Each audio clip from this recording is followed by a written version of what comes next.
des élections est en marche. La CENI persiste et signe. Nous irons aux élections le 23 décembre de cette année. D'ailleurs, c'est jeudi. Il y aura une réunion entre les candidats présidents de la République et la CENI. Entre-temps, on parle d'une possible transition en gestation. Est-il possible d'avoir une transition sans ou avec Joseph Kabila? Eh bien, on en parle ce matin avec notre invité, Papi Labila. Il est cadre du PPRD. Bonjour et bienvenue sur ce plateau. Bonjour madame. Merci de répondre à notre invitation. Alors, première question, juridiquement parlant, est-il possible d'évoquer une transition sans Joseph Kabila, comme le pense l'opposition?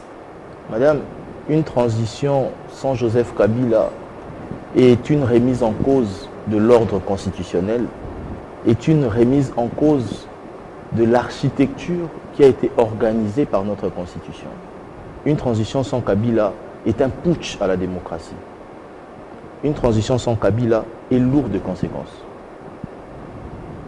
Nos frères de l'opposition qui parlent d'une transition sans Kabila, en réalité, nous nous posons la question de savoir, croient-ils réellement en l'état de droit? L'état de droit fonctionne avec des principes.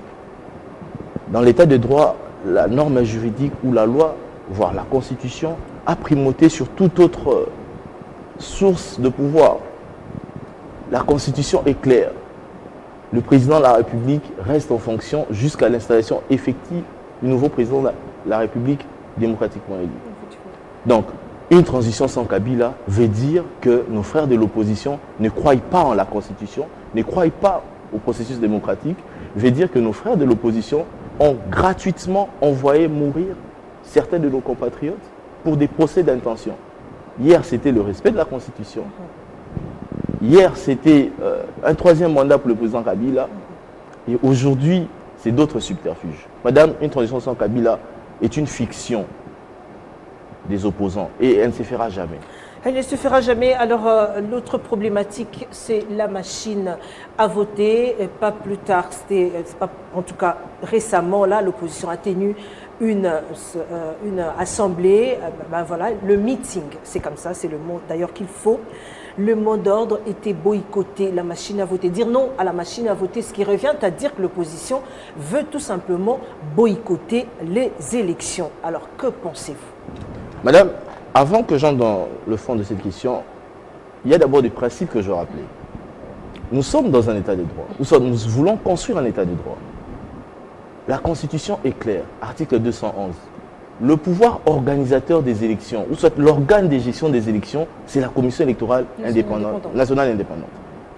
La CENI est l'organe techniquement habilité à organiser les élections en RDC, contrairement à d'autres pays où c'est le ministère de l'Intérieur. Et autour de la CENI, le consensus autour de la CENI est un consensus a priori. C'est dans la constitution de la plénière de la CENI qu'il faut un consensus des forces politiques et sociales en présence. C'est ça la loi. C'est ça l'esprit du constituant. Alors, une fois que les composantes ont désigné les membres prêtent serment. Et à partir de ces serments, le principe qui les régit, c'est l'indépendance. Vis-à-vis des partis qui les ont désignés et vis-à-vis de toute la classe politique, que ce soit nationale comme internationale. Voyez-vous, madame, ce qui veut dire que, en principe, quand la CENI nous dit que pour organiser les élections, c'est tel schéma ou c'est tel autre, nous devons dire amen. Amen, comme parole de l'évangile. La CENI ne peut donc pas se tromper. En principe, d'abord je rappelle le principe. C'est ça le principe. On est dans un état de droit, il y a un pouvoir organisateur qui est la CENI, conformément à la Constitution. Quand ces pouvoirs organisateurs nous donnent la voie à suivre, nous suivons. Mais il faut rappeler qu'il y a eu deux dialogues qui se sont précédés. Et ces dialogues ont décidé de coupler les élections. Alors, il y a des problèmes logistiques auxquels il fallait répondre. La CENI a estimé qu'il fallait une imprimante, que d'aucuns appellent machine à voter. Machine à voter, effectivement. Pour faire en sorte que, rapidement, nous allions aux élections le 23 décembre. Madame, tous ceux qui ne veulent pas de la machine, en réalité, ne veulent pas des élections, ne sont pas prêts pour les élections. Quant à nous, le PPRD, dirigé de main de maître par Emmanuel Ramazani Chada, la majorité présidentielle qui dirige le secrétaire général Aubin Minakou, le FCC de Joseph Kabila, nous sommes prêts à aller aux élections c'est 23 décembre. Parce qu'on dit que tout est taillé sur mesure de la majorité présidentielle. Madame, en 2006 comme en 2011, nous avons gagné, il n'y avait pas de machine. Il n'y avait pas de machine. Pour nous, pourquoi est-ce que nous sommes prêts à aller avec la machine? Parce que l'organe de gestion des élections prévu par la Constitution nous dit que techniquement, pour aller rapidement aux élections, il faut la machine. Alors, nous sommes prêts à aller avec la machine. Alors, au cas où, oui, allez-y. Oui, nous sommes prêts à aller avec la machine, madame. Et si je peux même aller par l'absurde, en réalité, nos frères de l'opposition ont basé toute leur stratégie politique sur le fait que le président Joseph Kabila ne respecterait pas le texte constitutionnel. Le président de la République les a surpris, comme il a toujours surpris depuis 2001. Il a promis en 2001 de normaliser la vie démocratique, de relancer les processus démocratiques. Il l'a fait. Et toutes les promesses qu'il a faites, il les a tenues. L'opposition a compris que le peuple n'est pas dupe. Le peuple a vu entre ceux qui vont des procès d'intention à procès d'intention et celui qui promet et réalise, qui il va suivre. Le peuple est prêt à suivre les candidats de Joseph Kabila, les candidats du FCC, Ramazani Shadari, et tous les autres candidats aux législatives. Et ça effraie l'opposition. Mais nous disons, le peuple seul est souverain. Le peuple est souverain. Si les opposants ne sont pas prêts à aller aux élections, si les opposants ne veulent pas d'une vie démocratique normale où la souveraineté appartient au peuple, qu'ils aient le courage de le dire. Veulent-ils d'une démocratie consensuelle à vocation cosmétique ou réellement un processus démocratique par lequel le peuple s'exprime et désigne ses dirigeants? Alors la CENI, l'opposition veut aller aux élections, enfin c'est ce qu'ils disent, ils disent qu'ils veulent aller aux élections, mais proposent par exemple de bulletins de vote. Alors Papi Labila, dites-nous, au cas où la CENI connaîtrait un problème technique, quelle serait la solution à votre avis? Ne pensez-vous pas qu'à ce stade, il faut un peu revoir les stratégies, si pas mettre en place un plan B pour mettre à l'aise tout le monde, pour que finalement on puisse aller aux élections dans des conditions qui mettraient tout le monde à l'aise? Madame, nous sommes des républicains. Le PPRD, la majorité présidentielle, le FCC, nous sommes des républicains. C'est-à-dire, nous respectons l'ordre établi. L'organe de gestion des élections, c'est la CENI. Le jour où la CENI nous dira qu'elle, techniquement, elle n'est pas à même, ce sera autre chose. Mais jusqu'au moment où je vous parle, je suis convaincu, et j'ai suivi moi-même le président de la CENI est prête pour que nous allions aux élections le 23 décembre. Que ceux qui ont peur des élections arrêtent de prendre le peuple à défaut, si je peux le dire, parce que c'est de la ruse. On n'est pas prêt à aller aux élections, on va de subterfuge en subterfuge. Le peuple veut désigner ses dirigeants qui vont diriger ces pays pendant 5 ans. Le peuple a vu comment Joseph Kabila a pris ces pays en 2001. Comment est-ce qu'il a conduit jusqu'à aujourd'hui en 2018. Le peuple est prêt. Ça, c'est une conviction parce que moi-même, c'est vrai, on n'est pas en campagne électorale, je suis candidat à Lukumba.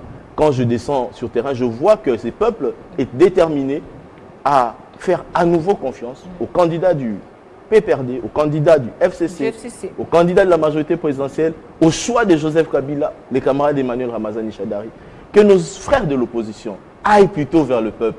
Le pouvoir, c'est vers le peuple. Le pouvoir, ce n'est pas dans des salons politiques. Ce n'est pas à New York, ce n'est pas à Bruxelles ou à Paris. Alors, Papi Labila, vous êtes jeune, que ce soit de l'opposition ou de la majorité, on a besoin de jeunes pour changer la donne. Là, on est en train de parler des élections, on parle de l'avenir de la République démocratique du Congo. J'aimerais tout de même votre avis. Aujourd'hui, c'est vrai, le candidat du FCC, c'est Emmanuel Ramazani Shadari. C'est quand même la continuité, si on peut le dire, de la vision de Joseph Kabila. Est-ce que cette fois-ci, on peut espérer voir changer les choses? Madame, Emmanuel Ramazani Shadari, comme vous le dites, c'est la continuité du projet de société de Joseph Kabila, qui est le meilleur projet de société jusqu'aujourd'hui en République démocratique du Congo. Certes, dans la rectification, parce que tout n'a pas été rose. Il y a quand même eu certains points à rectifier. L'apport de jeunes, vous êtes jeune, vous soyez consciencieux cette fois-ci. Le président de la République nous a interpellés. C'est pas pour rien qu'il parle lui-même du renouvellement, du rajeunissement de la classe politique. Nous en avons pris conscience, nous y travaillons pour que demain, nous amenions une certaine touche une certaine façon aussi de voir et de faire les choses pour améliorer d'un temps soit peu les conditions de vie de la population. C'est ça notre leitmotiv. On veut un pays puissant, au cœur de l'Afrique, respecté par ses voisins et respecté par tout autre pays du monde. On l'espère bien. Alors, le Conseil de sécurité arrive ce jeudi à Kinshasa. Pensez-vous que c'est une sorte de pression, encore une fois, sur Kinshasa? Madame, la République démocratique du Congo est un État indépendant depuis le 30 juin 1960. C'est vrai, la République démocratique du Congo est membre des Nations Unies, mais c'est un pays indépendant. Nous recevrons des pressions de personnes. Nous sommes prêts à des conseils, à des avis, mais des pressions, non. Nous sommes un État indépendant, nous sommes conscients des enjeux que représente notre pays. Nous savons où nous voulons amener notre pays. Et des pressions, ce soit de la région, de la sous-région, voire de la communauté internationale, nous ne les subirons pas. L'ingérence, c'est comme ça que vous le dites, vous le refusez catégoriquement, mais en même temps vous êtes jeune. Est-ce que vous pensez aux retombées? Parce que finalement les retombées, ce sont les jeunes. C'est toute la population, mais en particulier les jeunes, parce qu'il y aura des retombées. Madame, je vais essayer un peu de faire certains parallélismes. Le vrai problème du Congo, ce sont ses potentialités. Alors, pour que les Congolais profitent réellement de ces potentialités, il faut que l'État soit un État fort.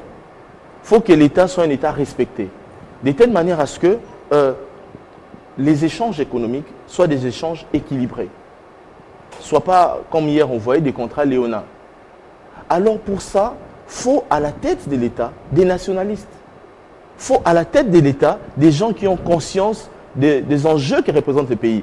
Il ne faut pas, passez-moi l'expression, des extrémistes, des gens qui, une fois que un occidental, si je veux le dire, passez-moi l'expression encore, dit A, il fait A, dit B, il fait B. Non. Pour qu'on développe ces pays, il faut qu'il y ait des gens qui savent dire non, non, non, pour les intérêts du Congo, on n'est pas d'accord. Nations Unies, soyez-vous, États-Unis, France, Belgique, je ne sais pas, pour les intérêts du Congo, on se regarde des faces. Et c'est ce leadership que Joseph Kabila a prôné. Vous voyez, j'ai suivi avec beaucoup d'attention son discours aux Nations Unies. C'est un discours d'un vrai panafricaniste. Je pense que d'autres jeunes, d'autres pays même africains, ont été interpellés pour comprendre que le combat que mène Joseph Kabila aujourd'hui, ce n'est pas un combat personnel, c'est un combat pour les générations à venir, congolaises et africaines. Alors, Papi Labila, on va se quitter avec vous. Je n'aime pas dire votre dernier mot, mais un message tout de même à lancer, que ce soit du côté de l'opposition, de la majorité, mais spécialement aux jeunes qui vont affronter les échéances électorales à venir. Madame, le peuple a marre des négociations, des conciliabules. Je vais paraphraser le président de la République. Allons aux élections pour que le peuple désigne des dirigeants qui seront à même d'impulser, de continuer cet élan de redressement de nouvelles embellies économiques en République démocratique du Congo. Et j'invite les jeunes, particulièrement, à ne pas être influencés par des prophètes des malheurs, à ne pas être influencés par des politiciens véreux qui, en mal de positionnement, veulent encore créer des insurrections, veulent encore nous ramener en arrière avec des schémas machiavélistes, des schémas putschistes. On n'est pas d'accord avec ça. Nous ne sommes plus prêts à accompagner ces genres d'actions, ces genres de tentatives. Le peuple, les jeunes sont plutôt dans un schéma démocratique classique pour faire respecter la République démocratique du Congo. Vous savez, madame, en désignant un candidat, le président de la République démocratique du Congo, Joseph Kabila Kabange, a donné un signal fort. C'est-à-dire qu'au cœur de l'Afrique, un État puissant, démocratique, se réveille et il ira de l'avant. Les jeunes l'ont compris et les jeunes vont accompagner cette vision-là. De tous bords. Madame, vous serez surpris de voir les résultats électoraux du candidat du FCC. Je vous donne rendez-vous le 12 après le 23 décembre. Après le 23 décembre. Alors, Papi Labila, merci d'avoir répondu à notre invitation. Je rappelle que vous êtes cadre du PPRD. C'est moi qui vous remercie, madame. Merci également à vous tous qui nous avez suivis de partout. Ne nous quittez surtout pas. À 10h, c'est le journal en langue nationale. Christopher Rochokoum va retourner sur ce plateau à 11h pour une nouvelle édition du journal. Quant à moi, je fixe rendez-vous pour demain. Et entre-temps, prenez soin de vous car chaque jour est une vie.